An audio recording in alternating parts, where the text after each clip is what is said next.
साध संगत बड़े प्यार से कहिए दान निरंकार जी। साध संगत अवतार बाणी से आ रहा है कि साधु जो बोली बोले सुनना और सुनाना है। साध संगत जी अभी तो हम साधु बने ही नहीं, तो हम क्या सुनेंगे और क्या सुनाएंगे। साध संगत आते हैं सत्संग में सुनने के लिए और सुनाने के लिए। साध संगत जी हम विचार करें, सोचें कि हम इतना अमूल्य समय निकाल के इतनी धूप में इतने हवा में आते हैं सुनने के लिए और सुनाने के लिए। साध संगत जी और हम आके यहाँ बैठ के सो जाते हैं तो ना सुन पाते हैं और ना सुना पाते हैं। साध संगत जी दासी सुनी थी कि सुनने में जो मज़ा आता है वो सुनाने में नहीं आता है। साध संगत जी क्योंकि जब बैठो महात्मा की बात जब आती है दिल में जब घर करती है तो उस पर विचार करने पे आंसू आ जाता है। साध संगत की वाह तेरा क्या जीवन है और मेरा क्या है। साध संगत जी अपने आप में विचार करने का होता है कि वाह मालिक ज्ञान तो सबको वही दिया है, किसी को घट और बढ़ नहीं दिया, सबको एक समान दिया है, मगर हम तो घट बढ़ हैं। साध संगत जी हम अपने आप में विचार नहीं करते हैं कि वो महात्मा कितना कर्मशील है, कितना अच्छा है, इतना अच्छा उसका कर्म है, और हम अपने आप में भूले रहते हैं। जब कोई महात्मा दिखाई पड़ता है तो हम आने मुँह कर लेते हैं, निराकार से चोर हो जाते हैं, धन निरंकार कहने में चोर हो जाते हैं मालिक से। तो साध संगत जी महात्मा तो नहीं देख रहा है मगर ये तीन लोक का मालिक हमारे साथ रहता है, हर वक्त रहता है, ये तो देख रहा है। साध संगत जी हमें कहने और कहाने की बात नहीं, हमें अपने आप में विचार करना है। साध संगत जी और अपने आप में सोचना है कि हमारा कर्म कैसा है, क्या हम सुन पाते हैं और क्या सुना पाते हैं। हमारा कर्म वैसा हो तब हम सुनते हैं और सुना भी पाते हैं। साध संगत जी और ये तो दर्श सीखने का है, जब हम सत्संग आते हैं तो सीखने के लिए आते हैं। साध संगत जी क्योंकि हम जो कि मौका गंवा देते हैं ना, हम उसको समय भी बेकार कर देते हैं और मौका भी निकल जाता। कहे जो सत्संग जो समय आवता और चला जाता है फिर वो दोबारा नहीं आता है। साध संगत जी साध संगत जी हमें विचार करना है कि हम क्या सही कर रहे हैं और क्या गलत कर रहे हैं। तो साध संगत जी इनको खेल निराला, इसका खेल कोई समझ नहीं पाता, कब ये क्या कर जाए कब नहीं, ये तो हमारे बस की बात नहीं है कि हम इसको समझ लें, क्योंकि आप सब जाननहार हैं, आप सब कुछ जानते हैं। दासी के तो कोई औकात नहीं है कि कुछ भी जान सके। साध संगत जी साध संगत जी अभी याद आ रही है चाचा प्रताप की। चाचा प्रताप जी कहते थे कि अगर गुरु का संदेशा आ जाए तो समझो मौत आ गई है। साध संगत जी जब गुरु का आदेश आता है तो समझ लो कि मौत आ गई। जब संदेश आता है तो क्या हम कह पाते हैं कि भाई अबे रुकिए, हम पेटी में कुछ रखे हैं निकाल के लेता आए, या हम अपने बच्चों को बता दें, क्या कह पाते हैं? नहीं कह पाते हैं। साध संगत जी क्योंकि ये मौका नहीं देता है। आप जैसे हो उसी तरह जाना पड़ता है। साध संगत जी तो ऐसे हमें सत्संग में जब सत्संग हो हमें नहीं देखना है कि हमें टाई लगा ले या बेल्ट लगा ले, नहीं खूब अच्छी से साड़ी पहन ले या खूब मेकअप कर ले तब हम सत्संग में जाए। साध संगत जी जैसा भी संदेश आए, जैसा गुरु का हुक्म आए हम वैसे चल पड़े। साध संगत जी क्या हमारे जब बच्चे की शादी होती है या खूब धूप रहे या खूब बारिश हो जाए या खूब जो है कि कोहरा पड़ जाए, क्या शादी रुक जाएगी? क्या शादी तो करना पड़ेगा, चाहे जितना जैसा भी हो। अभी हमें सत्संग में आना पड़े तो हम क्या कहेंगे, अरे महाराज आज तो बहुत बड़ी धूप है, बहुत तगड़ी धूप है, हमें सत्संग जाने का मन नहीं है। क्या ऐसे बच्चे की शादी रहेगी तो कहेंगे कि बता आज तो बहुत धूप है, आज हम शादी नहीं करेंगे? कहेंगे भाई साहब या बहनें कहेंगी? नहीं कहेंगे ना। शादी करना है हमें, चाहे बारिश हो और चाहे धूप हो।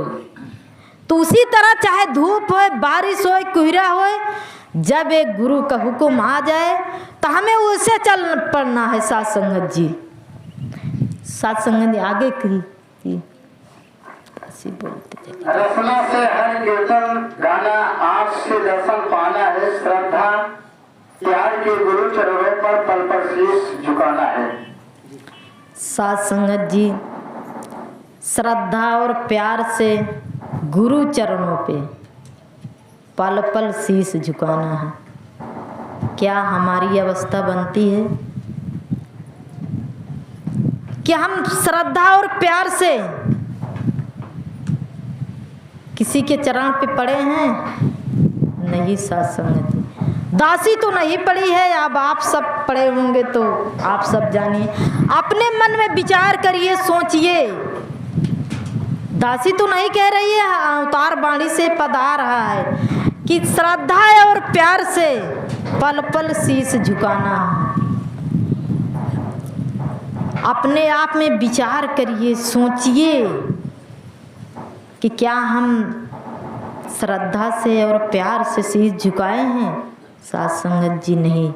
अभी हमारे घर में अगर दूर से महात्मा आ जाएं, अरे महात्मा जी बहुत दूर से आए हैं, इनको बहुत अच्छे से सेवा करिए, बहुत अच्छा इनका व्यवस्था करेंगे।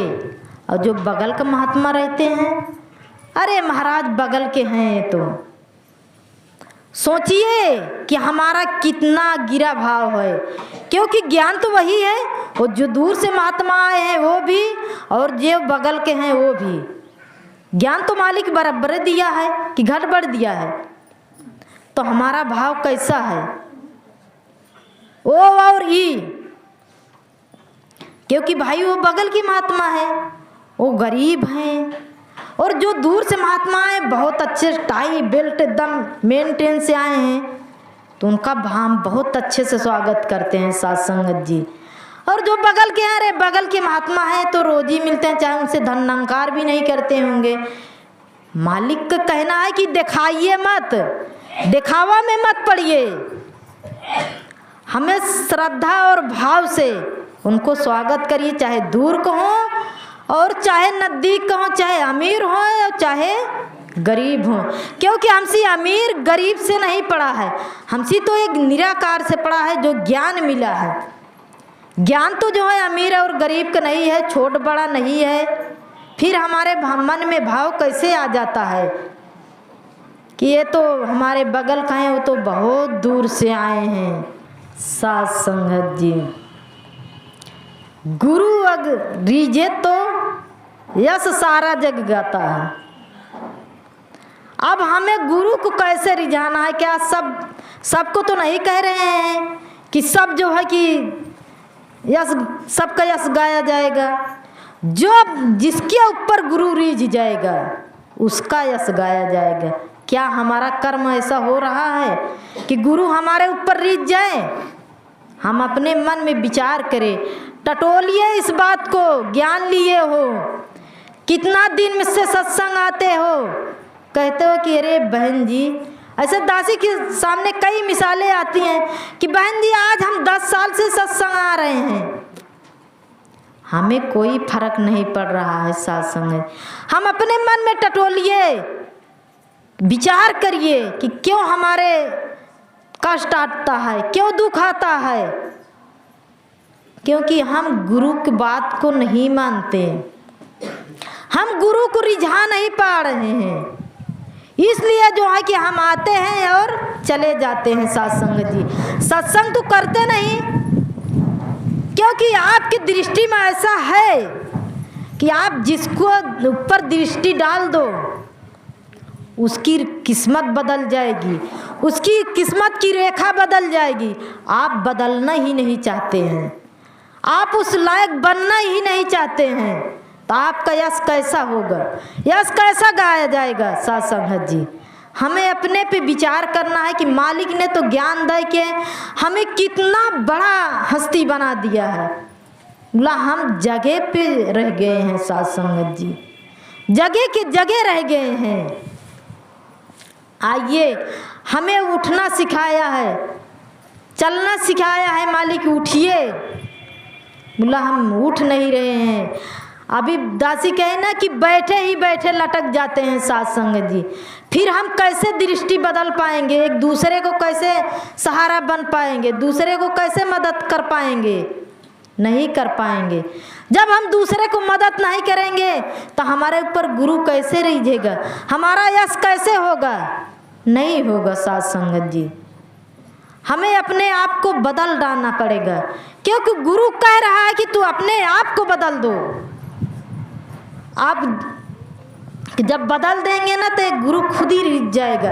हम एक दूसरे की मदद करें, अगर कोई गिरता है तो उसको उठाइए, उसका मजा मत लीजिए कि अरे फलाने गिर गया है। साथ संगत जी, अभी दासी के विचार आया मन में कि माता जी एक साड़ी के दुकान पे गई थी और पीछे बैठी थी। जैसे हम बहनें पहुँचते हैं दुकान पे तो ओ भाई वो साड़ी दिखाइए ना, भाई साड़ी दिखाइए ना, बहुत सारी भीड़ लगी रहती है, बार बार उसको हम तंग कर देते हैं। बहुत सारे बहनें बैठ के ऐसे बोल रहे हैं भाई ये दिखाइए ना, अरे आप सुनते नहीं, आप दिखा नहीं रहे हैं। साथ संगत जी, जब सब कोई शांत हो गए तो कहते हैं भाई साहेब आप जरा वो साड़ी दिखाइए ना। तब वो साड़ी वाला बोलता है कि बहन जी आप निरंकारी हैं क्या? तो माता जी बोलती हैं जी हाँ, आपको कैसे मालूम पड़ा कि हम निरंकारी हैं? बोलते हैं कि हमारे पड़ोस में ऐसे निरंकारी हैं, वो लोग ऐसे ही बोलते हैं। क्या हमारा भी ऐसा कर्म है? साथ संगत जी, हमारी बोली ऐसा हुई है कि हमारी बोली से कोई जान जाए कि हाँ ये निरंकारी है। दूसरे का नहीं कहना, वो तीसरा खुद ही आपको मजबूर हो जाए कहने पे कि क्या बहन जी आप निरंकारी हैं। साथ संगत जी, आप अपने आप को बदल डालिए, जहाँ जाएंगे आपको यश होगा। अगर गुरु रुझ जाएगा तो आपका यश होगा। साथ संगत जी, हमारा गुरु तो यही चाह रहा है, बोला हम बन नहीं रहे हैं। साथ संगत जी, ये तो बना रहा है, हमें बनना नहीं आ रहा है। आप रहमत करिए, कृपा करिए कि आपका समय भी हो गया है। साथ संगत जी, जैसे माता जी का आदेश आता है, जैसे माता जी चाह रही हैं, दासी का कर्म वैसा बन जाए और दासी का परिवार का अपने चरण में लगा के रखिए। सेवा सत्संग सुमिरन देते रहिए, प्यार से कहिए दान निरंकार जी।